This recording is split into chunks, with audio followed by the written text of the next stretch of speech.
Siblings and sisters and brothers in spirit, welcome to Thursdays for the Soul. This is a webinar series to care for the whole of the church and far beyond, and we focus on wide-ranging topics like Psalms, compassionate teachers, all of which focused on the spirituality and care of people. So without further ado, I want to introduce to you, or reintroduce to you, our esteemed Associate General Minister and Scholar, Reverend Dr. Karen Georgia Thompson. Karen Georgia, welcome.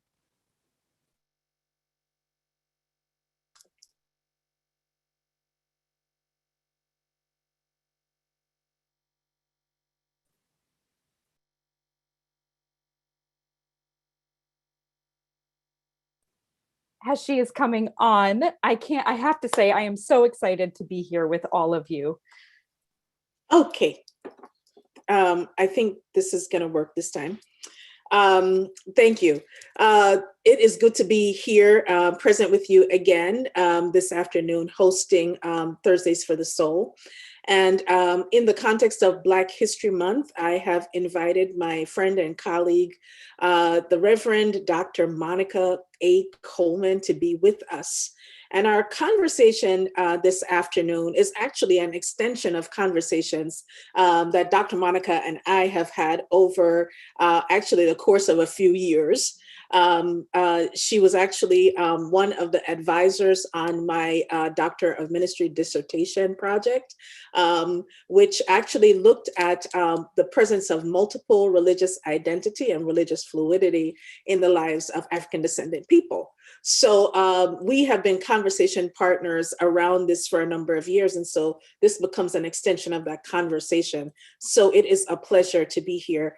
I am one of the elected officers of the United Church of Christ with responsibilities for wider church ministries, and I'm the co-executive for global ministries, for those of you who don't know who I am.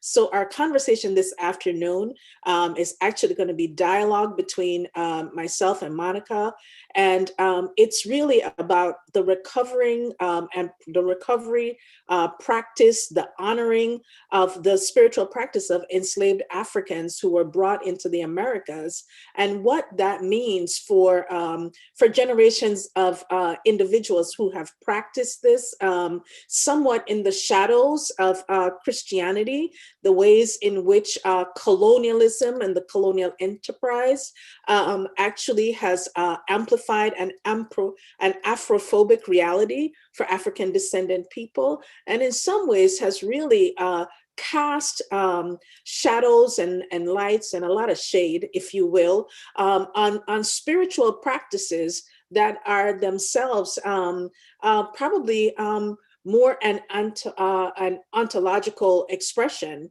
for African descendant peoples. So I want to introduce Monica to those of you who don't know her. She is professor of Africana Studies at the University of Delaware, and she has spent over 10 years in graduate theological education at Claremont School of Theology and at Lutheran School of Theology in Chicago. She answered her call to ministry at 19 years old, so a mere 10 years ago.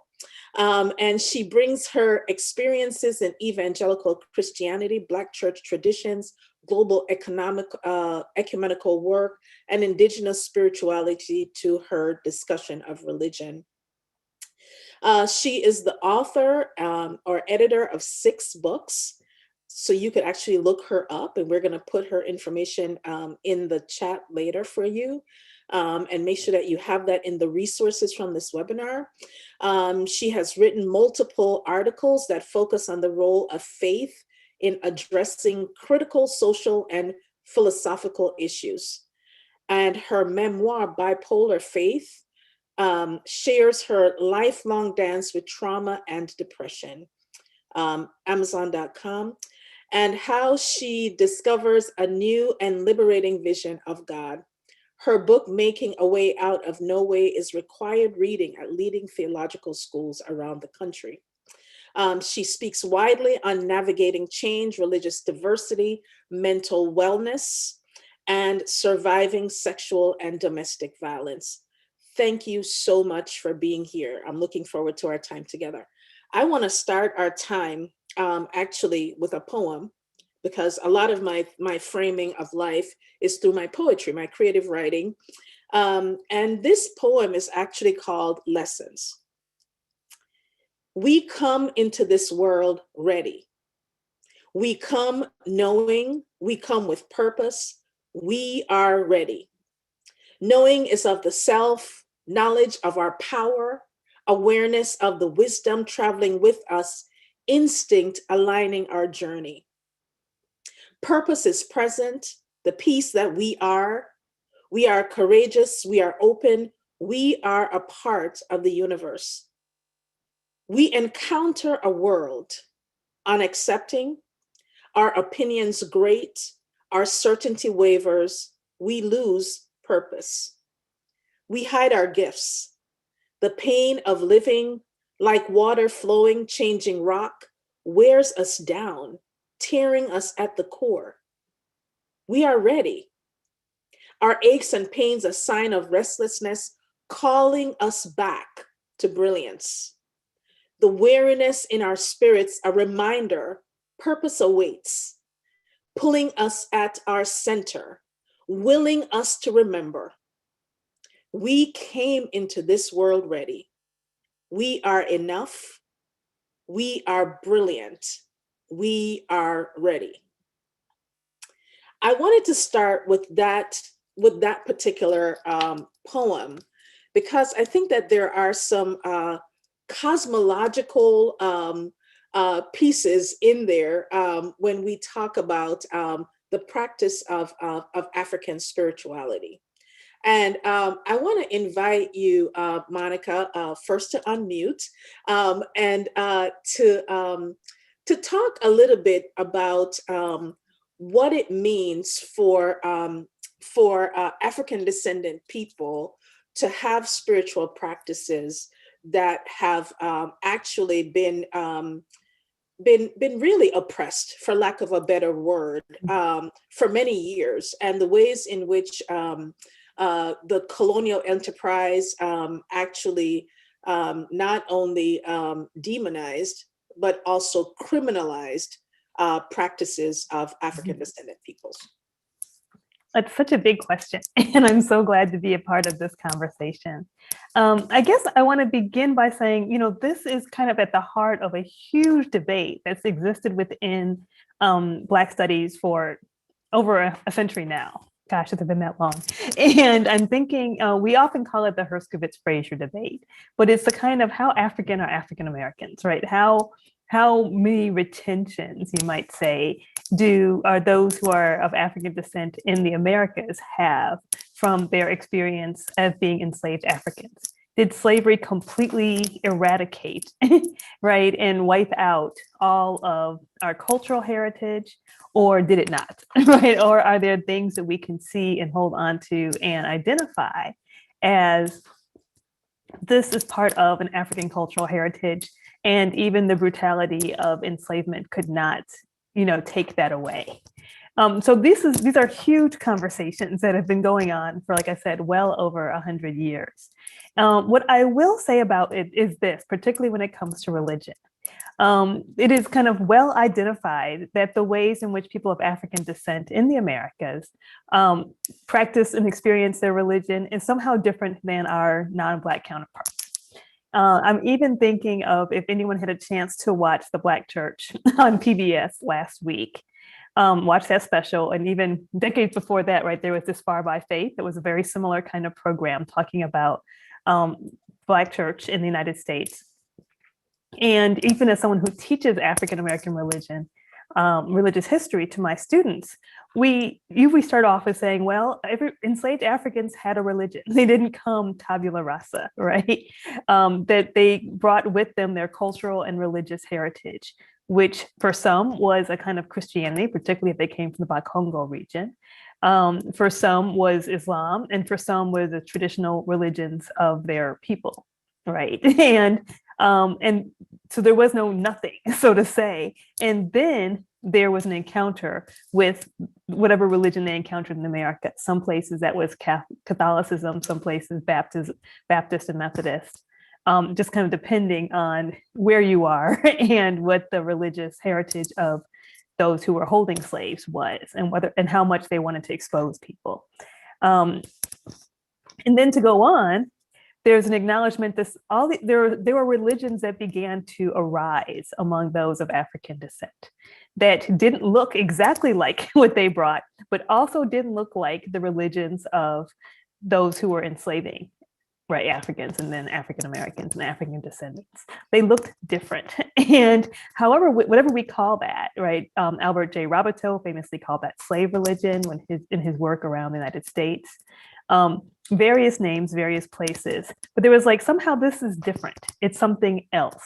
And it was, because indeed, there was this mixture of what enslaved Africans brought with them, and the encounter of that with geography, with other religions, with each other, with with other enslaved Africans of different faiths, that created something that had not been created before, right? Something that was new, and that still in many ways held on to those things. What happened through both kind of great awakenings, and especially with the rise of evangelicalism and fundamentalism, which clearly existed culturally, but also religiously, a kind of anti-Africanness or an anti-Blackness, to say, you shouldn't do that. You shouldn't do those things, right? And this is not about white people, right? You see this even among African Americans. So it got closely associated with class. It got associated with color. It became associated with geography. I mean, a number of different things to say, okay, to embrace cultural traditions that look different from those who are the dominant or the oppressive or the enslaving culture is worse, is somehow less than, right? Is all types of negative words you can think of.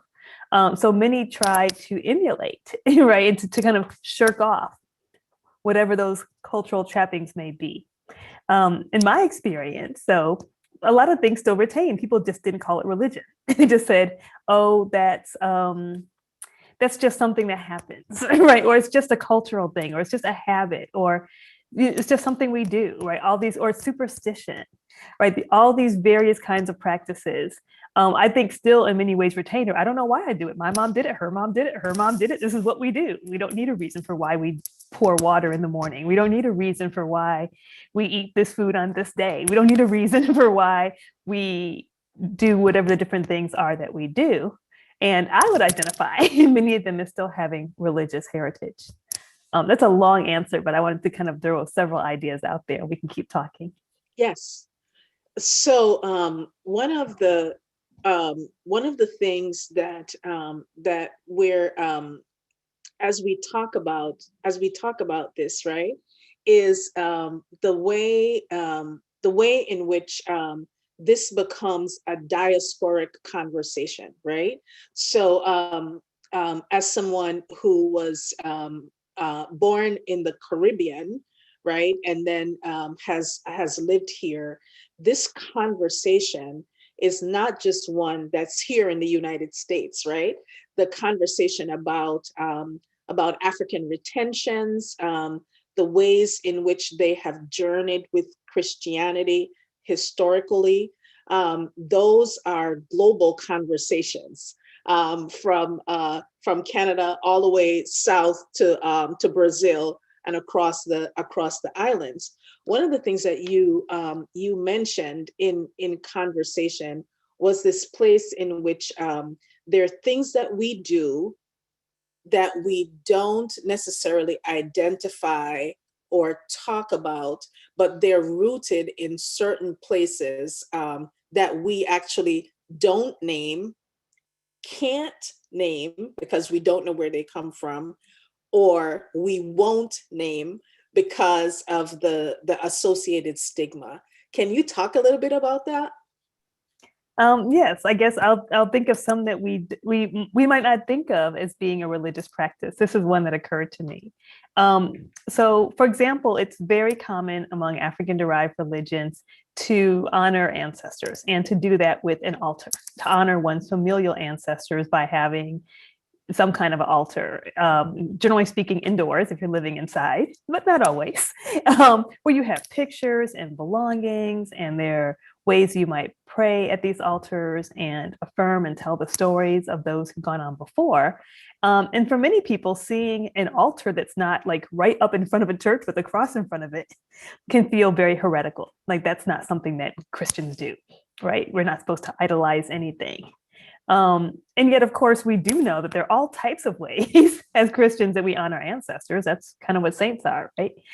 They're ancestors. And but we're not supposed to do it in our homes. And it's only supposed to be certain holy people that certain churches picked out, right? Otherwise, it's a bad thing. This is a tribal thing. It's something that we don't do.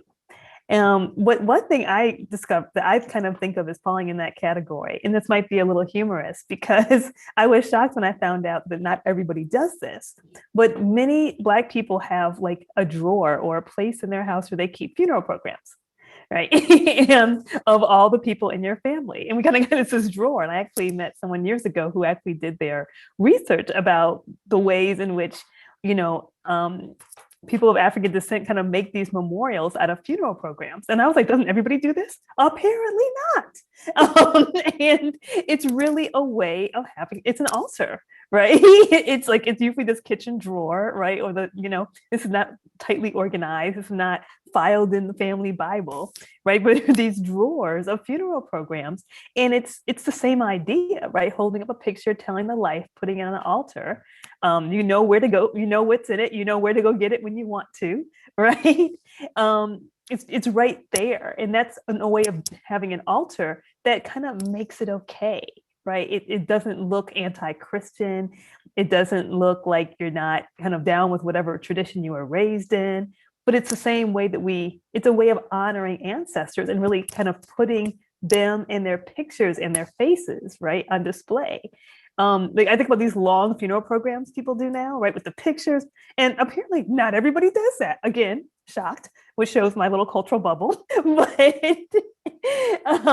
it's another way of kind of having more and more, I think, of an altar that we feel like we can still fit into Christianity, because to have the actual altar, to have a table and to put, a candle on it or some water or, and to put these pictures, well, that looks like it's not Christian to people. So I'm watching as we go, people affirming in some of the chat space that we have here in the Zoom. I'm aware that there are people on YouTube, so I want to mention this. People affirming that yes, and I see one person who says, I have funeral programs from 50 years ago, that there are things that we do in African descendant communities that we just kind of take for granted that this maybe is the way it is. But then there's the other side of that, which is that place sometimes that that feels that it pushes against some of those practices. So the way that some of that then becomes named. One of the things that you said was superstition. There's a way that we hold ritual and it becomes named in a certain kind of way. So a part of this conversation is about honoring, right? And focusing on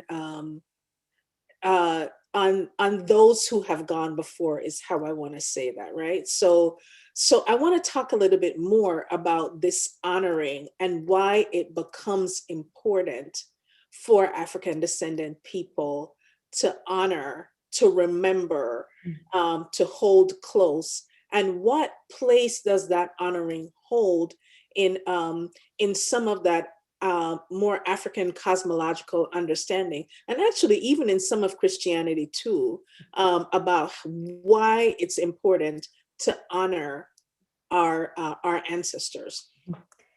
I think a good connection between what you started talking about in terms of stigma and honoring is that you and I use the word honoring, but I think the words people sometimes use is veneration or worship. And those are the ones that feel heretical. right? Like you're only supposed to worship God. You're only supposed to worship Jesus Christ. And when you worship anything else, we have a word for that. We call it idolatry, right? And that feels all golden calfy, right? It feels like that's the bad thing that happened in Exodus or whatever book it was, and don't let it happen again, right? And so when, and I think especially a lot of scholars will use the terms veneration and use the terms worship. And so you're like, well, wait, they're worshiping trees. People are worshiping the earth. They're worshiping anything that's not God. And that's not cool. We don't do that because we Christians, right, we only worship this God, right? I mean, this was kind of what a whole bunch of the Hebrew Bible is about. Like you worship me above all others, right? Commandment number 1, right? You don't have any other God before me. You can have other gods, but not before me, right? Like I'm your God, I'm a jealous God. Like I'm the big G, right? And so this is kind of the big thing that we learned very early on, right? As those of us who come from Jewish and Christian traditions. So I like to use the word honoring. I think that's an accurate term, actually, of what is happening. And it's incredibly central to most African-derived religions. I wouldn't say it's the most central, because I hate to pick one thing, but it's definitely a very core concept of how we understand the world. In part because when we think that when you're dead, you're not dead, right? Which, hey, Jesus, right? But the end is not the end, that there is a spiritual world and that those who are no longer with us are still with us. Right, their spirits are alive, right? The law of thermodynamics simply says energy doesn't die, but it's all the same concept. So I want to kind of begin by saying, I think some of the ways in which we feel afraid of this concept is because of the use of the words worship and the use of the words veneration and thinking that's like something that we're not supposed to do. When in fact, it's actually a really important thing to do, right?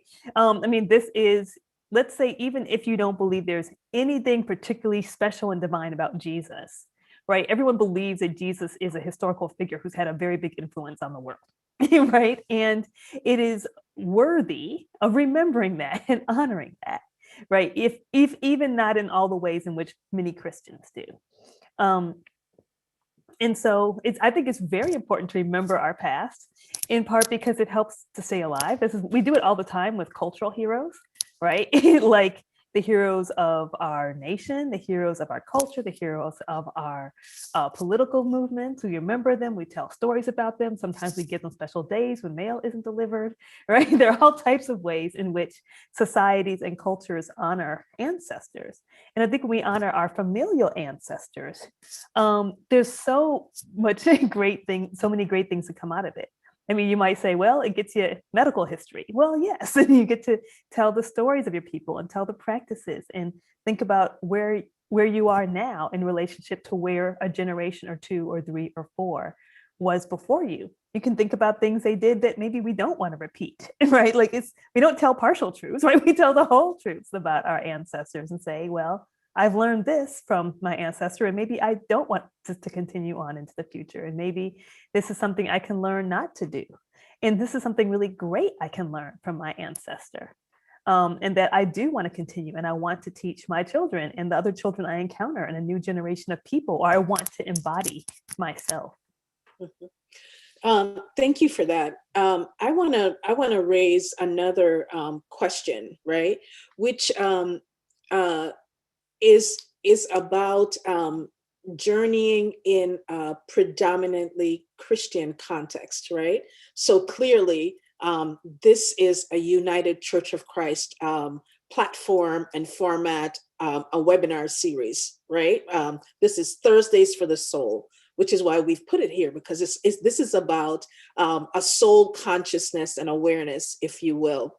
But there's still a lack of understanding around how it is that African people come to ritual, tradition, practice. And again, this bumps up against Christianity, which has its own set of frameworks and understandings, right?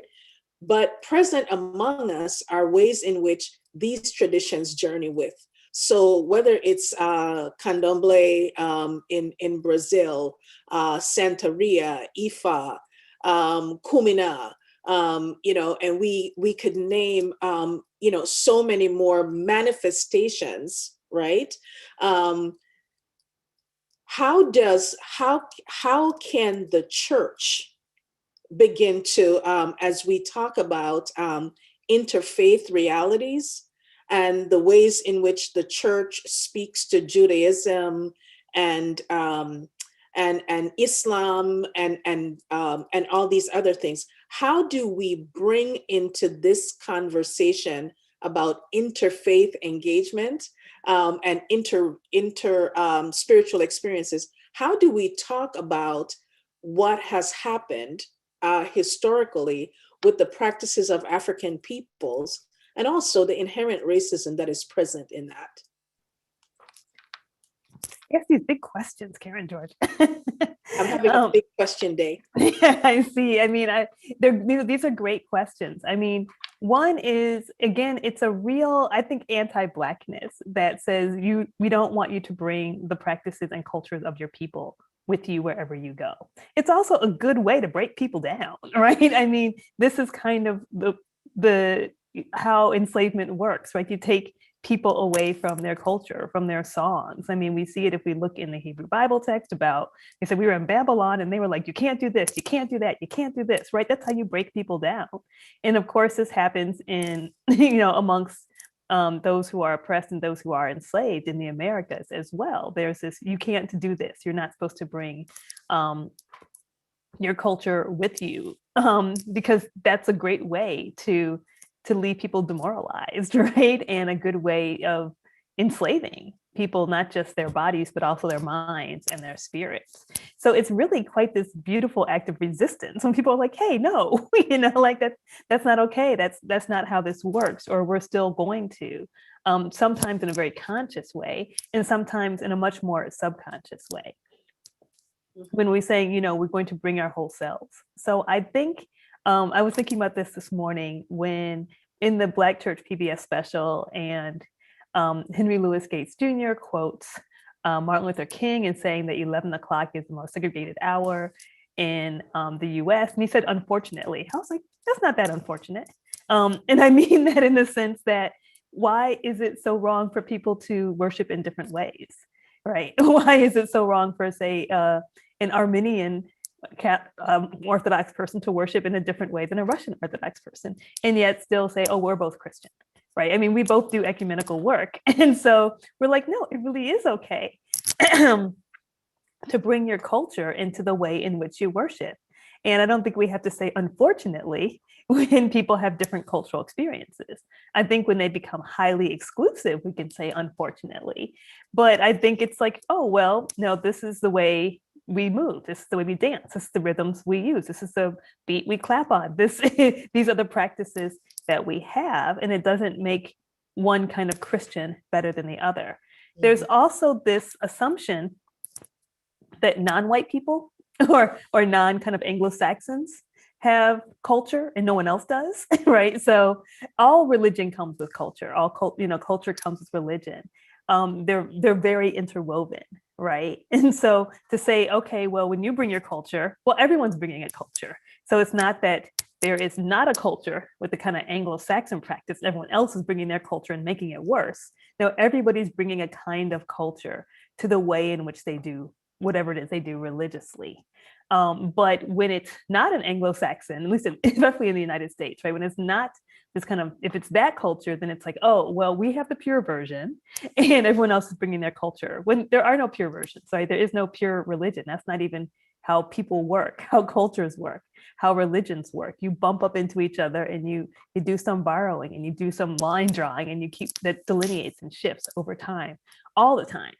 Right. So I feel like I'm getting a little far off from the question, but to say, oh, interreligiously, right? So I'm kind of thinking interculturally. Mm-hmm. Interreligiously, I think a lot of it depends on what you think about, I guess, the exclusivity of Jesus, right? Like if you think that Jesus is the only way, and if you believe that if you don't believe this certain criteria about Jesus, then you're going to hell. Well, then many other kind of interactions with different people become more difficult, right? And that is where some people are. That's not how I usually think about where UCCs are, though. So, but if on the other hand, you're saying this is my way, of God for all types of reasons that are both choice, a mixture of choice and the accident of birth, right?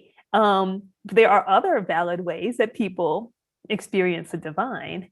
Then you can be more open, right, to people who are Jewish, to people who are Muslim, the people who practice African-derived religions, the people who practice Buddhism, right? To thinking that there's not just one way in which we experience God. And so I can learn more about how someone else experiences God. And there may be cultural practices I have that don't invalidate what I believe about God. Mm-hmm. I wanna circle back to conversation about ancestors, which seems to have a bit of traction right now. So I want to turn to some of the questions that are actually coming up. And in this conversation, we're talking first of all about ancestral veneration, right? As some say, or ancestral honoring. And there's a question here about, calling on the ancestors for guidance as a part of the tradition and practices, but also the connection between the earth, the role of nature, and the recovery of spiritual practices. Can you talk a little bit about that? Okay, yes, I can. I guess I'll start with recovery, because not everybody says, okay, there's a practice in my family of doing something that I know is the honoring of ancestors. Can I recover that? Well, of course you can, because everybody has ancestors. Like, that's one thing everybody can say, regardless of race or culture. It's like everybody has ancestors. Everyone has people who came before them. And you can say, oh, I think this is something that my family did, and I want to lift this up, I want to do it more, or this is something that I know is part of my cultural heritage, and I want to be much more intentional about learning about this and practicing that. So there are many ways that we honor ancestors. I'll give one very common way, and my family are Kwanzaa keepers. So we are very big Kwanzaa people, which is not even a religious holiday. That's why I bring this up as a good example. And it's very common, the opening of Kwanzaa rituals are to pour libations, which is usually just pouring water right into the earth, and calling out the names of ancestors, which could be your familial ancestors, those who have passed in the last year. It could be cultural ancestors like Sojourner Truth, right? Audre Lorde, just two random ones that come to mind, right? It could be the ancestors whose names we don't know because we don't know all of our family history, as just a way of saying we acknowledge that you are relevant and important and part of our history, and we care, right? Like, that is one really simple way of honoring ancestors. Just we call your name. I mean, I think of it as part of, you've seen the whole campaign, #SayHerName, right? Where we're calling out the names of those who've died from police violence, those who are Black, and that's become a very big part of Black Lives Matter movements, is because, yes, there is power in saying someone's name. It's a way of acknowledging their humanity, right? Their personhood, the fact that they're human and divine, that they're valuable and of worth. So yes, saying a name, that right there is important.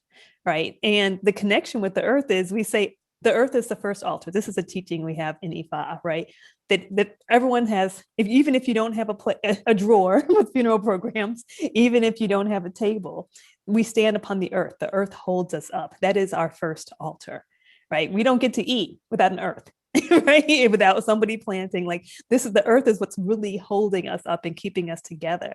And so it would be good to be nice to the earth, to be kind to it, to honor it, to say thank you, right? And many traditions have this, and religions have this woven in, and that's another part that we're intentional about. Does that mean that we think that the earth is more important than God, or the earth is God? No, right? It's saying, hey, this is the first altar that we are all on. And I just want to acknowledge a comment that says it sounds like All Saints Sunday. That All Saints Day is that place, one of the places in Christianity where the dead are honored, right?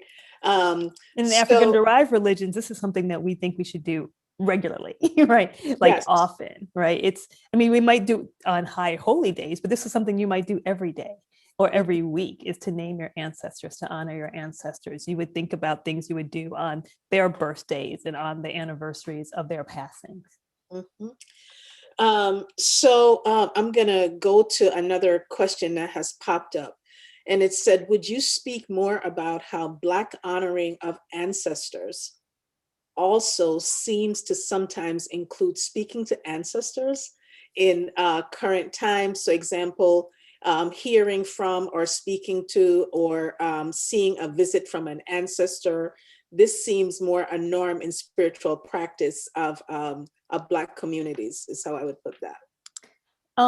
Yes, I think that's that's kind of how I grew up. My grandmother would ask what I dreamt and then play the numbers based on it, right? Or, it was not uncommon to say, oh, so-and-so came to me in a dream, or I was talking to so-and-so. And there was never this discussion that my family was anything but Baptist, right? Or anything but Methodist. It wasn't seen as something that was an anti-Christian belief. It was just something, right? It was just part of what it meant to be. I don't think it was even identified with Blackness, although I would probably identify it with Blackness. It was just something that was, you do, right? Just kind of part of the fabric and part of the air you breathe, that people who have gone on are not only not dead, right? They're still spirits, but that they care about us, right? And that we might communicate with them. That we all get a burning bush, right? Oh, that they all just kind of appear like in the movies, right? Where you can see a person. And some people do kind of have an experience, like it's like I was talking to them. But usually it's, I just was sitting here and it came right to me and I felt I heard their voice. So I heard it in the same words they would use. Or somebody else said something in the same exact words that this particular ancestor would use. Or I woke up and I had dreamt about them. And so we would say they came to me in a dream, right? As a way of saying they're still communicating and we're still communicating, that there's still this ongoing relationship. So for me, I would say, yes, this is a it's very common in the spiritualities of those who are African descendant. I feel like it's very common also among those who are Latinx, right? And of course, there's a whole mixture of religions, particularly in the Caribbean. And the sad part about it, and there have been all these studies about how many times people of African descent and Latinx descent have been misdiagnosed for schizophrenia because the diagnosing clinicians didn't have enough cultural competency and didn't understand religious beliefs and didn't understand what people believed about their ancestors and would say, oh, they're schizophrenic. It's like, no, this is just what we believe about how we interact with those who have gone on before. Mm-hmm. So I want to come to a question, and this is one that I have, which is, what do we know or not know about how enslaved Africans worshipped when they were brought into the Americas?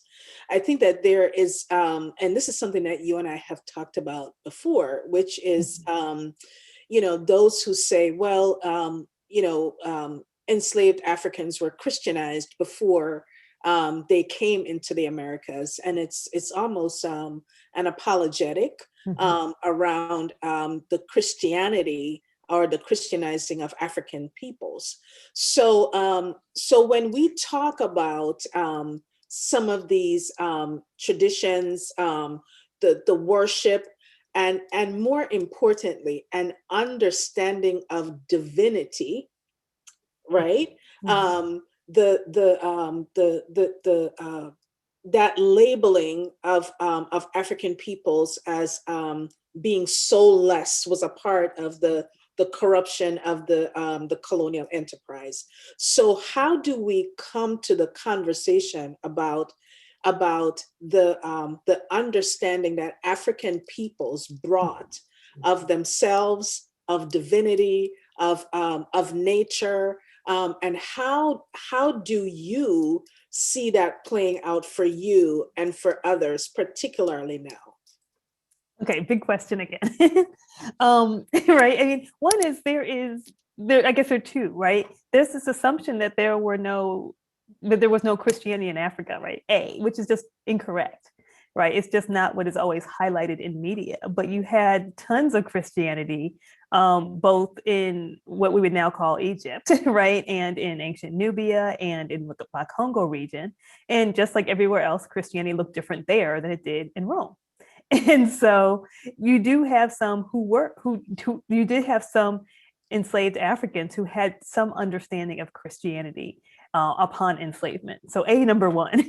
Number two, right, there is evidence of what those religious practices that you see historically and have stayed quite strong in some regions of the Americas, and maybe less strong, but still present in other regions of the Americas. I mean, if you go back to the Black Church PBS special, right, and you see the Arabic and writing on these pews in this church, right, that in this church that was like an early church of enslaved Africans. Well, yes, why they're writing Arabic? Because they're Muslim, right? And this is part of what you see there.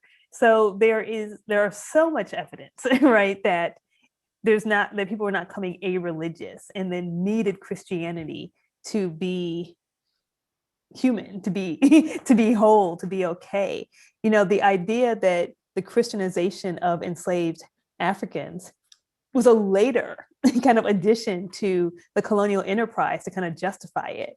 Now, of course, there really were some missionaries who had good hearts and thought and believed that sharing the gospel was an important part of their faith and that they should share the gospel with all they encountered, including those who they perceived to be non-Christian enslaved Africans and those who were enslaved of African descent. But the primary idea was colonialism, was economics, was free labor, right? It was white supremacy mixed in with capitalism, and saying, how do we manage to keep people enslaved so that we can get sugar, we can get cotton, we can get rice, we can get whatever it is that we're trying to get, right? There's an entire labor economy based on this now. We have entire politics based on this now. We got to get everybody on board. Right. So really, the idea that being Christian and having to become Christian was part of that enterprise. Now, for those of us who are perfectly fine being Christian, it's, we could see, well, there may be some kind of demonic roots here in some very sinister ways this has gone about, but I'm okay with the teachings of Christianity and I'm okay adhering to this and I'm fine with that. But I still want to do it in my way. Right. So you asked the question of what does this mean for us today? Or what does it mean to me today? I mean, I think you might come at this, some people might be able to actually trace back historically, like this is the person in my family, right, who came from this part of Africa, who practiced this religion. Most of us cannot do that. We might do that in a more spiritual sense. We might do it in a more intentional, like I choose this sense to say, I believe this is my parent religion. This religion feels right to me. I learn about it and I know it, and I want to practice this tradition, perhaps alongside, like the work we've been doing for years, right, about multiple religious belonging, alongside Christianity. I don't see a conflict there.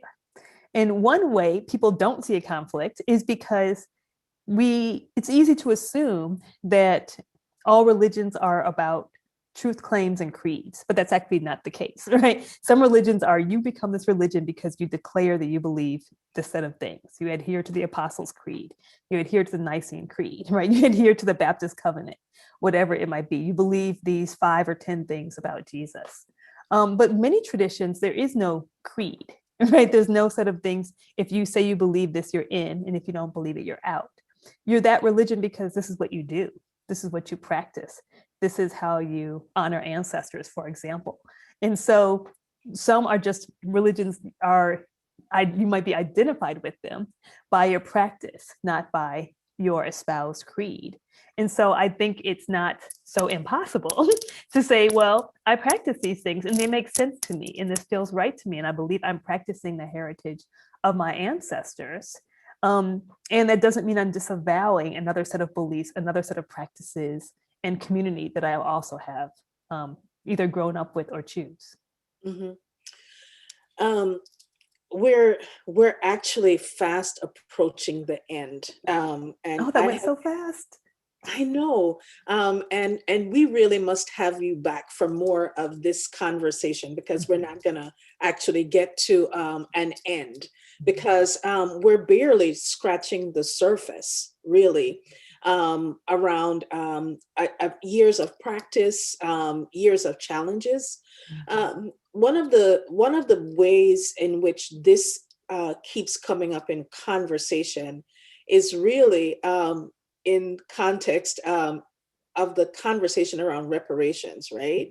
That the question about reparatory justice and the recovery of heritage, culture, and knowledge also has woven in there conversation about spiritual practices as well, right? That draw parallels to some of the rights that have been raised for Indigenous peoples, particularly in context of the United Nations Declaration on the Rights of Indigenous People. And these are Indigenous African practices that were brought into the Americas and adapted. So they're not indigenous to the region, but they're indigenous to the places from whence they came, and they become derived. So I want to come into that question about where, and I know this is another big question, when we talk about reparatory justice, how do we come back to this place of honoring, naming, and holding as important these traditions and practices? And I really like the example you give of the way in which this is being done with Native American communities and Indigenous communities, because I think it's a good model of saying, hey, we see that you can still honor, right, the traditions that are indigenous to you, to your people, especially to the land that you're on, right? And that doesn't take away from your practice of Christianity as well. And I think we can really do the same things with persons of African descent. I think that we have been less apt to do that, in part because of just the anti-Blackness that really does pervade society, and the ways in which we're so accustomed, I mean, even just our language, right? So accustomed to demeaning and devaluing things from Africa, right? Things that are connected to Africa, things that are connected to Black light. Even just the word, like I think about, if you're going to, what it means to blackball someone or to whitelist your email, right? I mean, even just those terminologies that are built into the English language about what is valuable, right? Also says a lot about how we think about Blackness. And so there's just a strong anti-Blackness. So the same practice does, or the same, how do you put it? Respect, maybe, of one's Indigenous traditions doesn't get attached, right, to those of African descent. But it's also a good model to say, look, it's been done before, just keep doing this, right? Keep applying the same model to different communities. And just like there's a recovery of what those traditions are, there can be a recovery of African descendant traditions. And I know that this is supposed to be for the soul, right? And I remember that we want to talk about spiritual practices. So if I were going to suggest one, I would say, oh, there's so many, right? But the saying the names, right? How much value and power there is in saying the names of your ancestors and calling them, and maybe on a regular basis, and saying, we honor you. I see some consensus in the chat about doing this again, and I want to affirm further conversations around this, because one of the things that we have noticed, and this is actually in research, it's not just anecdotal. There's empirical evidence as well. And I want to talk a little bit about a growing trend of particular, and this is not just young people, but a growing trend of people returning to traditions that they can't name, to practices, keeping an altar, things that we've done historically, right? And in a previous conversation, one of the things that I've heard you say is, the ancestors call us back. Can you talk a little bit to what does this mean that, the ancestors call us back? Well, I come here in so many ways. I come to that concept in many ways. I think I come to it, as many of you know, as a process theologian, believing about how the past can influence us and is part of how we're called to operate into the future.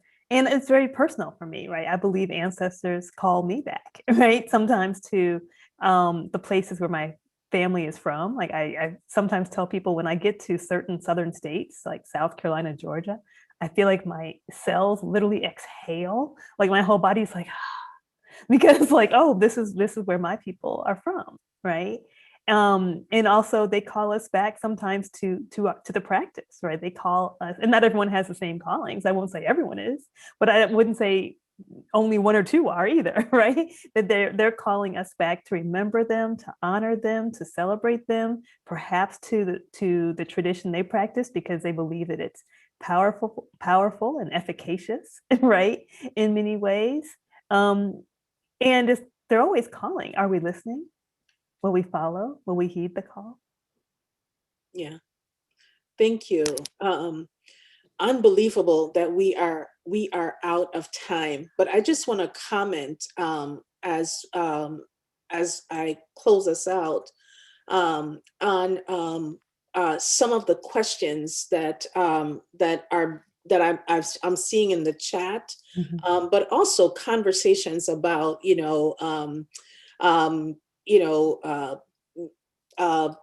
people being baptized before they were put on slave ships. People being, and I'm talking about African descendant people, Africans, who attended church because they were made to attend church. But the practices, those indigenous practices did not leave. And the evidence of that is the fact that generations later, there are people who are practicing African religions in a variety of ways. Like I've said, across the Caribbean, here in the United States, and people who are returning to learn more about these practices. I want to think that there's more room at the table. However, it is that we define this table in Christianity, that the practices of the indigenous practices of First Nations people here in the Americas, the practices that were brought into the Americas by African peoples, that they too are valid. I raised the question about how do we talk about these things? How do we have conversation that is both filling and edifying? We don't all have to practice, but maybe we should all have an understanding. We study Buddhism, we study Judaism, you know what I mean? Where is the place to have an understanding of heritage, culture, knowledge, and tradition that informs who we are? So we're going to continue this conversation here in the life of the church, and I'm going to ensure that that Dr. Monica comes back. There are other colleagues that we have who are actually delving into what it means to understand identity in the context of religion that has root in African traditional practices, and in particular, the experiences and practices of African peoples brought into the Americas. So Monica, thank you so much for being with us today. It was a joy to actually have this conversation and hold this space for so many who are interested. And we're going to make sure that we have a list of resources, things for you to read, sites for you to visit, as you continue to explore perhaps some of this as a part of your spiritual journey. So thank you. Thank you.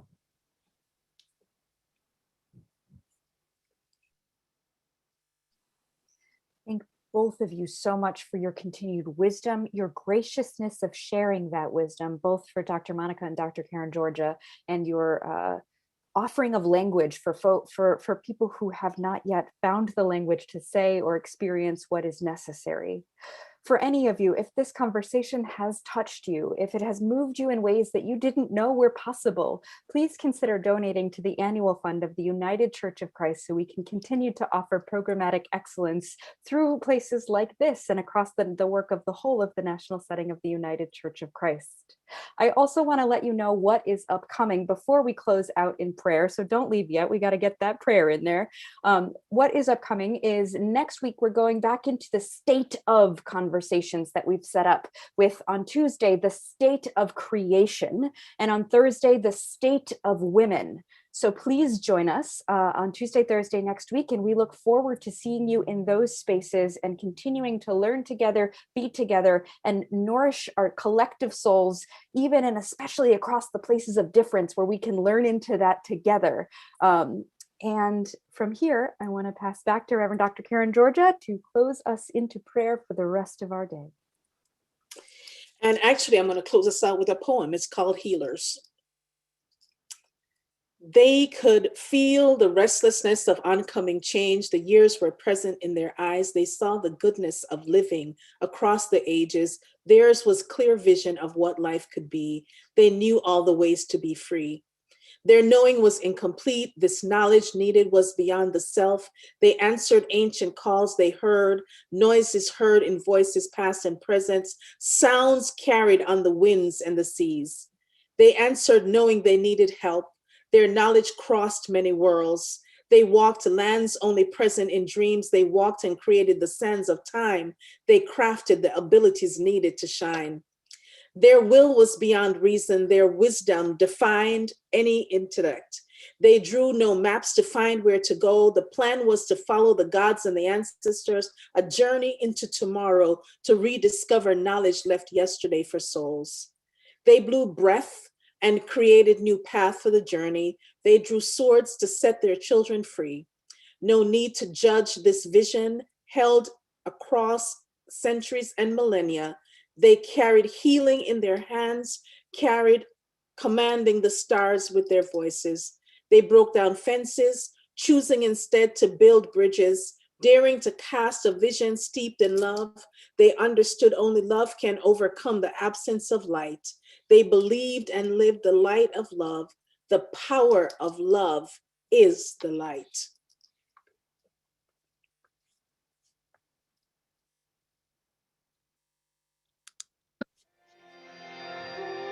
Siblings in Christ, if you are moved by this conversation, if what's been offered here has helped enhance your ministry or has nurtured your soul for the journey, please consider donating to the annual fund of the United Church of Christ by texting UCC to 41444. Your support will help to provide programs like this, which are an essential part of our ministries in the United Church of Christ. Thank you for your support. Be blessed on your journey and know that you are not alone. We are holding you in prayer. Amen.